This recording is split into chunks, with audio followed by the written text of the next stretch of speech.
नमस्कार दोस्तों।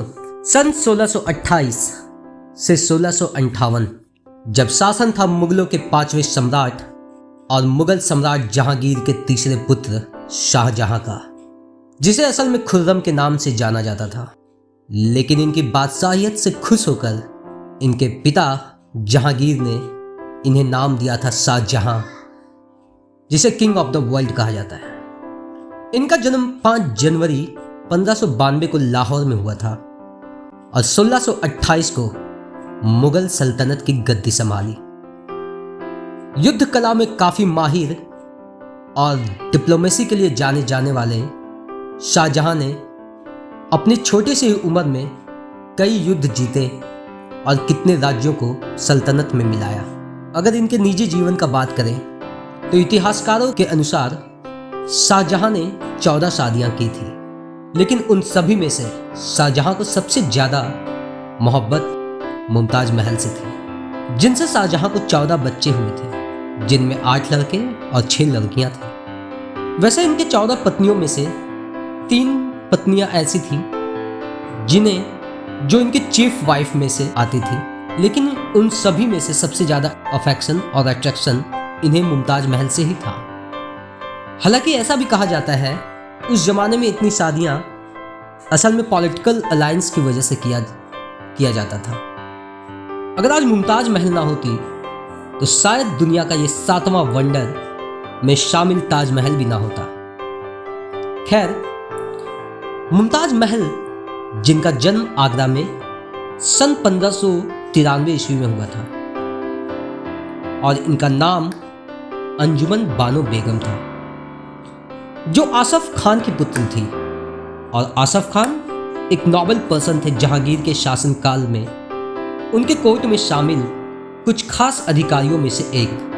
मतलब आप सीधे तौर पे ये कह सकते हैं कि जहांगीर ने अपने अधीन कार्यरत एक अधिकारी की बेटी से निकाह किया। सन 1612 ईस्वी में 19 साल की उम्र में मुमताज महल का निकाह प्रिंस खुर्रम से हुआ, जो बाद में सम्राट शाहजहां के नाम से जाने गए, जो उनकी सबसे क्लोज और सबसे पसंदीदा वाइफ में से एक थी।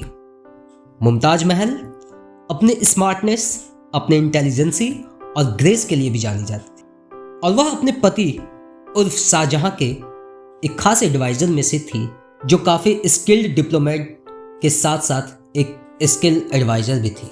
मुमताज महल चैरिटी और ह्यूमैनिटेरियन के लिए भी काफ़ी अपना योगदान दिया था, और आम जनों के हितों के लिए भी मुमताज महल ने काफ़ी सराहनीय कार्य भी किए। इन्होंने आगरा में एक हॉस्पिटल का भी निर्माण करवाया। हालांकि मुमताज महल ने अपने जीवन के आखिरी दिनों में काफ़ी दर्द और असहनीय पीड़ा को सहते हुए अपने प्राण त्याग दिए। दरअसल मुमताज महल अपने 14वें बच्चे को जन्म देने के क्रम में प्रसव पीड़ा के कारण महज 38 साल की उम्र में 17 जून 1631 ईस्वी को बुरहानपुर में अपने प्राण त्याग दिए। दरअसल मुमताज महल जब अपनी 14वीं बच्ची, जो एक लड़की हुई थी जिसका नाम गौहरा बेगम है, इसके जन्म के समय प्रसव पीड़ा के कारण इनके बॉडी से कहा जाता है कि बहुत सारे ब्लड का भी बहाव हो चुका था, जिसके कारण इनकी मौत हो गई। शाहजहां के लिए तो जैसे दुखों का पहाड़ ही टूट गया और उनके जिस्म से भी उनकी आत्मा बाहर हो गई। एक सम्राट पल भर में दुनिया का सबसे दुखी और लाचार इंसान हो गया। इतिहासकारों का माने तो शाहजहां कई दिनों तक एक अंधेरे कमरे में बंद हो गए और पूरी तरह से डिप्रेशन में डूब चुके थे। ऐसा भी कहा जाता है कि वो लगभग साल भर अपने कमरे से बाहर नहीं आए। वो हर दिन रोते थे, दिन रात रोते थे। उसके बाद जब वो बाहर आए तो उनके बाल सफ़ेद हो चुके थे, उनका शरीर झुक चुका था, वो पूरी तरह से कमज़ोर और बीमार दिख रहे थे। मुमताज महल के मृत शरीर को पहली बार बुरहानपुर में दफनाया गया, जहाँ पे उसने अपने प्राण त्यागे थे, लेकिन बाद में इनके मृत शरीर को आगरा में दफनाया गया, जहाँ और जिसके लिए आज ताजमहल बनवाया गया। और ये इच्छा शाहजहां की ही थी, और शायद इसलिए ही शाहजहां द्वारा बनाए गए मुमताज महल के लिए इस ताजमहल को प्यार की निशानी कही गई। तो चलिए अब बात करते ताजमहल की, जो आज 7th वंडर के साथ साथ यूनेस्को की भी सूची में शामिल है। विश्व विरासत की सूची में शामिल एक ऐसा तोहफा भारत को दिया गया जिसका इतिहास शायद ही कभी ना कोई भुला पाएगा। व्हाइट मार्बल से तैयार इस ताजमहल का निर्माण कार्य 1632 ईस्वी में शुरू किया गया, जो यमुना नदी के किनारे बनाया गया और 21 वर्षों के बाद 1653 में पूरी तरह से तैयार किया गया। इस अजूबे को तैयार करने के लिए 20,000 वर्करों ने अपने हाथों से जादू बिखेरा, लेकिन इस खूबसूरत महल को तैयार करने वालों में से मुख्य भूमिका निभाने वाले प्रमुख वास्तुकार उस्ताद अहमद लाहौरी थे, जिनका जन्म पाकिस्तान के लाहौर में हुआ था। वैसे कहा जाता है कि यहाँ पे 35 वास्तुकारों का एक टीम था जो मिलकर एक साथ काम कर रहे थे। इस ताजमहल को बनाने के लिए मार्बल के प्लेटफॉर्म बनाए गए थे। दरअसल यमुना नदी के किनारे होने के कारण ये जमीन काफ़ी दलदली थी, तो इसलिए इस जमीन में कुएं खोदे गए और तब तक खोदा गया जब तक एक सूखा धरातल ना आ जाए, और फिर उन सभी कुओं में पत्थर भरकर प्लेटफॉर्म तैयार किया गया और उस प्लेटफॉर्म पर फिर ताजमहल को बनवाया गया। ताजमहल को बनाने के लिए 186 बाई 315 फीट का एरिया लिया गया, जिसमें उन सभी मार्बल प्लेटफॉर्म को यूज कर उसके ऊपर ताजमहल को बनाया गया। इसके चारों ओर सराउंडेड गार्डन, रिफ्लेक्टिंग पूल्स और अलग अलग स्ट्रक्चर लाइक मॉस्क्यू और गेस्ट हाउस भी बनाए गए हैं। इस ताजमहल के आसपास बने गार्डन का एरिया अगर देखें जो ताजमहल के बाहर है, वो 330 बाय 300 मीटर का है। अगर इस पूरे ताजमहल कॉम्प्लेक्स की बात करें तो इसे बनाने में लगभग 42 एकड़ या आप इसे 17 हेक्टेयर भी कह सकते हैं जमीन का इस्तेमाल किया गया है, और इस पूरे इंटायर कॉम्प्लेक्स को चारों ओर से रेड स्टोन वॉल से इनक्लोज किया गया है और उन वॉल की ऊंचाई लगभग 1640 फीट है। इस वाइट मार्बल मकराना राजस्थान के खानों से सुपर फाइन क्वालिटी के सफ़ेद मार्बल लाए गए थे। रेड सैंड स्टोन्स का भी इस्तेमाल इसके बेसमेंट के लिए किया गया था। यहाँ इस्तेमाल होने वाले डेकोरेटिव एलिमेंट्स अगल बगल के राज्यों से उत्तर प्रदेश मंगवाए जाते थे, और यहाँ इस ताजमहल में यूज किए जाने वाले कीमती पत्थर जो बाहर विदेशों से भी मंगवाए गए। ब्लैक मार्बल का इस्तेमाल कैलीग्राफी इंस्क्रिप्शन के लिए भी किया गया था, जिसे गुजरात से मंगवाया गया था, और भी कुछ स्टोन्स जो ताजमहल को सजाने संवारने के लिए यूज किए गए थे, जैसे जैस्पर, जैड, टर्क्यूज और कोरल शामिल हैं, और सभी भारत के अन्य स्थानों से लाए गए थे। हालांकि इस विश्व धरोहर ताजमहल को निखारने के लिए विदेशों से भी बेशकीमती रंग बिरंगे स्टोन मंगवाए गए थे। तो आइए तो अब ये भी जान लें कि ये स्टोन्स असल में मंगवाए कहाँ से गए थे। जैड और क्रिस्टल को चाइना से, लैपिस और लाजुली को अफगानिस्तान से, टर्कोइस को तिब्बत से, जैस्पर को पंजाब से, सफ़ायर को श्रीलंका से और कार्लिनियन को अरब से मंगवाया गया था। कहते हैं उस समय इन सभी डेकोरेटिव और मैन्युफैक्चरिंग एलिमेंट्स को मंगवाने के लिए 1000 से ज़्यादा हाथियों का इस्तेमाल किया गया था।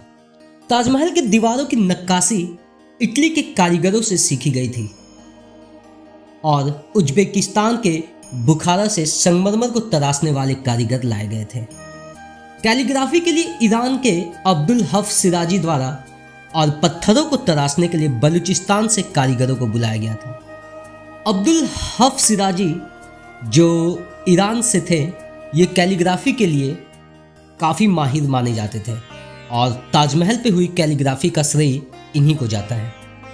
इस भव्य, बेशकीमती और पूरे विश्व में एकमात्र इस ताजमहल को लगातार 21-22 वर्षों तक लगभग 20,000 मजदूरों द्वारा तराशा गया और तब जाकर तैयार हुआ था ये ताज, जिसे बनाने में लगभग 32 मिलियन इंडियन करेंसी, जिसे आप 3 करोड़ 20 लाख भी कह सकते हैं, और अगर इसका कंपेयर आज के हिसाब से किया जाए तो आप सोच भी नहीं सकते इतना कीमती है ये हमारा ताजमहल। लगभग $1 बिलियन के आसपास कीमत आंकी जाती है आज। शाहजहां के काल को मुगल काल का गोल्डन एरा भी कहा गया था। हालांकि सभी इतिहासकार ऐसा नहीं मानते, क्योंकि इस गोल्डन एरा स्वर्ण युग के अंतर्गत अनेकों विषय आते हैं, लेकिन हाँ, वास्तुकला की दृष्टि से शाहजहां का शासनकाल सबसे महत्वपूर्ण रहा।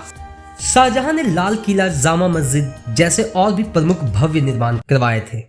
शाहजहां की भी जिंदगी के अंतिम समय काफी दुखदायी और कष्टकारी रहा। उनके खुद के बेटे औरंगजेब ने उन्हें आगरा फोर्ट में बंदी बनाकर रखा, जहां वह अपने जीवन का 8 वर्ष बिताए।